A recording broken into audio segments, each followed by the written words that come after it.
C'est toujours un privilège de pouvoir dire ce que le Seigneur a fait dans ma vie. Je vais vous raconter mon témoignage. Moi, pour ma part, j'ai toujours connu les choses de Dieu. J'ai grandi dans une famille chrétienne.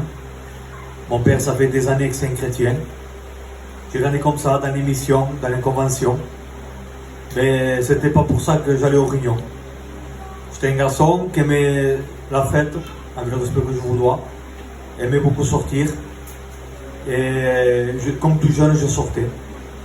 Mais avec le temps, je me suis marié. Et ça a été en empirant. Pourtant, du début, quand j'étais jeune, mon père m'a tout donné. J'avais un père qui m'a donné des belles voitures, tout ce qui va dans le monde. Mais j'avais pas la paix. Dans mon foyer, il n'y avait pas la paix. Voilà qu'avec le temps, je continuais, je sortais de plus en plus, Je touchais aux choses de ce monde. Et voilà que je m'en empirais. Avec le temps, de plus en plus. Je ne pouvais pas rester 2 jours sans boire. Quand je ne buvais pas, je me disputais avec ma femme. Avec le respect que je vous dois, je la frappais. Et c'était vraiment le chaos. Je continuais ma vie comme ça. Et un jour, je suis rentré dans une réunion et on m'a parlé de l'amour de Dieu. Amen. Je vous dis en vérité, quand on m'a témoigné de l'amour de Dieu, j'ai ressenti un impact dans mon cœur. J'avais pas sur le coup, j'avais pas compris. Et je suis rentré chez moi et dès que j'ai ouvert la porte de chez moi, ma femme m'a regardé, m'a dit qu'est-ce que tu as? Et elle ne comprenait pas, sur mon visage, mon comportement, il avait déjà changé.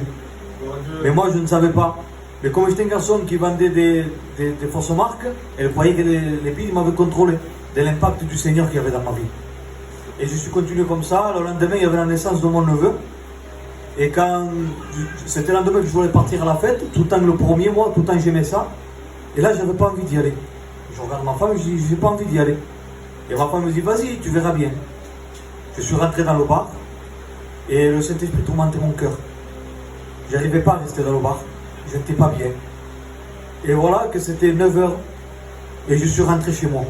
Je ne comprenais pas. Je rentre chez moi, ma femme me dit comment ça se fait que tu es là. Je lui dis je ne sais pas, je ne suis pas bien. Mais ce que je ne savais pas, c'est que cet esprit faisait son œuvre déjà en moi. Et voilà que le lendemain, il y avait une réunion. Et je suis allé à la réunion avec un cœur vrai, sincère. Et j'ai dit Seigneur, si tu me veux vraiment, qu'à l'appel, tu m'appelles par mon nom. À moi et à ma femme. Et voilà qu'il y a eu un appel, comme toutes les réunions. Et là, le serviteur s'est levé, il m'a dit, il m'appelle par mon nom, à moi et à ma femme. Il m'a dit, levez-vous parce que le Seigneur vous aime. Amen. Je suis allé, je me suis approché devant, et j'ai donné mon cœur à Dieu. Mais il y avait tout le temps le doute, le diable est là pour me tromper. Le lendemain, il y avait encore une réunion, je suis continué à aller aux réunions, et j'ai dit, Seigneur, parce qu'il y avait beaucoup de monde qui était levé. J'ai dit, peut-être il a voulu me lever parce qu'il y avait beaucoup de monde. Et encore le lendemain, je dis, Seigneur, si tu me veux encore une fois, appelle-moi encore par mon nom, et là, je comprendrai que tu me veux vraiment. Avec la vérité, le Seigneur ne s'est pas fait attendre parce qu'il entend nos prières. Il m'a encore appelé par mon nom, le serviteur s'est servi du serviteur, et il m'a appelé par mon nom.